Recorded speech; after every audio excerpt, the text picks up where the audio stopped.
யார் மேலேயும் நம்பிக்கை வேண்டாம். நம்ம ஊழியத்துக்கு போனால் நம்ம அண்ணன் நமக்கு உதவி செய்வாங்க, நம்ம ஊழியத்துக்கு போயிட்டோம்னா நம்ம அப்பா பென்ஷன் இருக்கு, அதை வச்சு நம்ம குடும்பத்தை ஓட்டலான்னு சொல்லி நினைக்கவே கூடாது.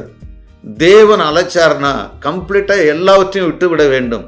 பென்ஷனை விடணும், உங்களுடைய வீட்டில் இருக்கிற சொத்து சுகத்தை விடணும், உங்களோட படிப்பை விடணும், உங்களோட உத்தியோகத்தை விடணும், நீங்கள் செய்து கொண்டிருக்கிற பணியை நீங்கள் 100க்கு 100 விட்டுட்டு கர்த்தர் எங்கே காண்பிக்கிறாரோ, எந்த ஊரை காண்பிக்கிறாரோ, எந்த மாநிலத்தை தேவன் காண்பிக்கிறாரோ, எந்த தேசத்தை தேவன் காண்பிக்கிறாரோ அந்த தேசத்திற்கு போக வேண்டும். அப்படி போனால்தான் அடுத்த வசனம் வாசிக்கும் பொழுது, நான் உன்னை பெரிய ஜாதியாக்கி உன்னை ஆசீர்வதித்து உன் பெயரை பெருமைப்படுத்துவேன், நீ ஆசீர்வாதமாக இருப்பாய். நாம் பெரிய ஜாதியாக வேண்டும் என்று நீங்கள் ஒருவேளை விரும்பினால் தேசத்தை விட வேண்டும்.